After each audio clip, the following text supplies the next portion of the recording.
settle down, you guys. I just cleaned up my desk and studio for the first time in more time than I want to admit.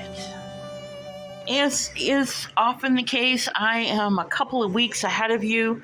So by the time you see this, I will have moved on to what's below that desk surface, which is real scary. But in the previous photo, taken from a recent junk journal build, you saw what you've seen for ever and a day. You've seen a cramped, very small workspace, tight shot most of the time, which is necessary when I'm demonstrating. But not a lot of room between me and a weird looking object that you sometimes got to see and sometimes didn't get to see. So what was that object? That is an 1897 Webster's Dictionary, and it was the riser or the thing propping up my flat screen TV, which frankly I haven't watched in 4 or 5 years anyway. Since the flat screen TV is, not very useful and it's just taken up room on my desk, as is the dictionary, I finally made the decision that it was time to make the desk more useful so that I could have more of my tools and supplies at my fingertips instead of at my feet or ankles or in trays and boxes and bins. In other words, a place for everything and everything in its place. Before we talk about this new studio, let's take a little walk back in time. Some of my old subscribers will remember where we started with the desk. This is a 4-foot wide, 24-inch deep desk that I made out of parts of a Metro style shelf, and I only used one shelf as the support for the desktop, and then the legs obviously are made out of the shelf rails, and the shelf has a set of wheels on it, oversized caster wheels with brake locks. And as you can see, this desk is made for office chair height. It was originally made to slide over the extension of a trifold futon, which is my couch, so that I would have a place to work from the futon. Then I bought myself an office chair and it became just a regular oversized desk, but I always have the ability to move it over to the futon and use it as a desk. And it would go also over a full-size bed. Then things changed and I really wanted a standing desk so that I could have a treadmill or an exercise bike sitting up to it. And so I raised the desk height by swapping out longer posts, and that raised the whole thing up. Well, once I did that, my office chair no longer fit, and I went on a massive search for a bar stool that had removable armrests, which I have never actually put on, and it had a swivel seat because I'm on carpeting where this desk is located, and caster wheels would not have worked on the carpeting. You may think that that's a simple matter of going to a furniture store or an outfitting store for like bars and patio furniture and whatever, and just buying a chair. Well, not so much. It really was a massive search. And what I ended up with was a big and tall size bar stool, which raised that desk height even higher. So now I have a standing desk that is almost too tall to work at standing up. Never mind, it suits my purposes. I always knew that if I was going to have more usable surface area for the desk, that I had to remove the flat screen TV. And I also knew that if I put a shelving unit to make use of the wall space, the vertical space, that I could not come out from the wall more than 8 inches. As it turns out, I reused the base of an overhead rig that I made 3 years ago for shooting for the soap studio, and that shelf is 5.5 inches wide. So I'm extremely happy with that because it gives me a lot more surface area to keep my tools and supplies right at my fingertips. And it also gives me the ability to keep my arm out of the camera as much as possible. I am aware that lately I have had my arm in the camera reaching for things, and it obscures your view and looks kind of cheesy. The next improvement I made was a DIY organizer out of crates, and you can see how bad the desk gets if I am not putting things back where they belong every time I use them. Here is the cut list and the supply list for this crate-based organizer. It can be made from off-the-shelf products, a crate that is 19 by 12 by 9, trays that you can buy at the black and yellow dollar store that are 15 by 11 by 1.5 inches, except for these crates are not flat topped. They have a little raised area on the long sides where there are finger holes or hand holes, and so it ends up being 2.5 inches wide. 2.5 inches high, not 2.5 inches wide. And then optionally, you can use paint, stain, or sealer. You can decoupage it if you want to. You can do whatever you want because it's a blank canvas. Also optional, low profile drawer pulls or label holders, anything really that you want to do with it. A note about spacing.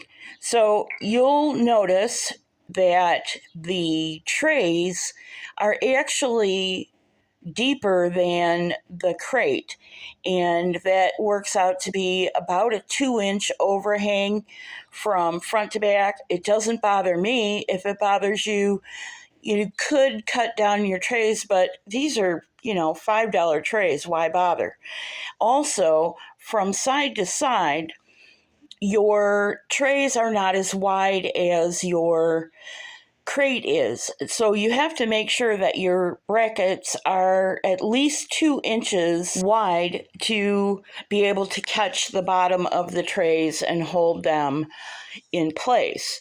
I originally was going to put 1 or 2 brackets on the back of the crates to stabilize the trays, but you really don't need to, as long as the ones that are running along the side are 1 in the front and 1 in the back. There's not enough weight in these trays to make it an issue. As you can see, 1 organizing crate turned into 2, and 2 are now 9, and the 9 crates will be made into another organizing unit that you'll see sometime in the future.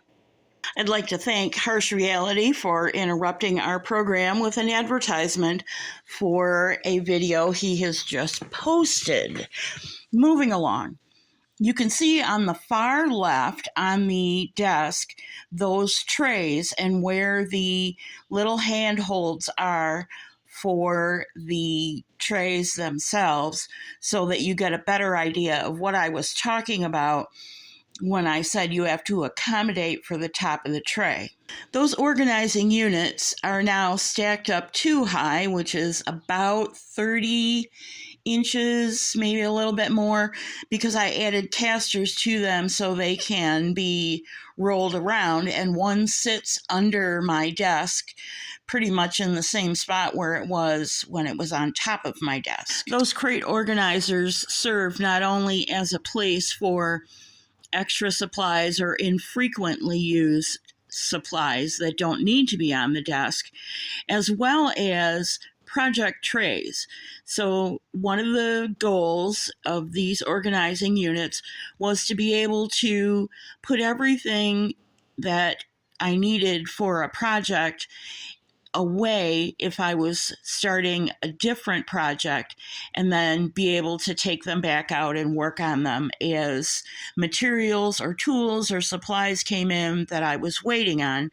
And that way my workflow is not interrupted because I'm waiting on a shipment. That shelf is held up by 2 boxes that are painted black, and those boxes hold paper, supplies, and ephemera on the left side. And on the right side, even though I'm getting really, really sick of everything being made out of plastic, there is a little cosmetic 3-drawer type organizer that is strictly for shredded colored paper to dye my handmade paper with.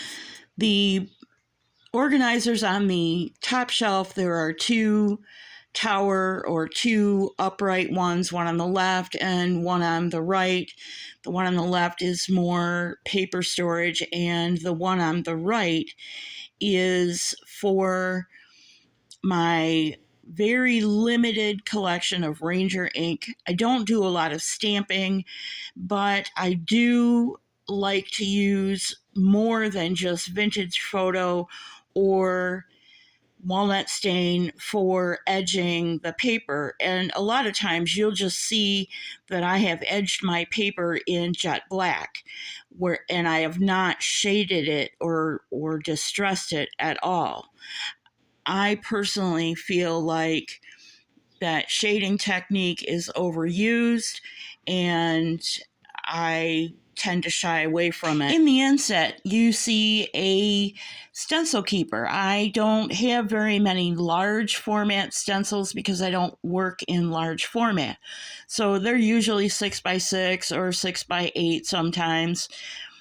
And I took a book and mounted it into a box and fan folded in half pages in the center of the book, so that I would have a place to just pop my stencils in and out of when I needed them. It's never been accessible, and now that I have this 5.5-inch shelf, I can actually use that keeper that I made for my stencils. I'm still sorting and organizing, and if you ever see long shots of this desk again, you'll see that a few things have been moved around, but for the most part, I can use almost all of the depth of my desk now from front to back, whereas before, if I was measuring or cutting or scoring with my ruler, I was constantly bumping into glue bottles and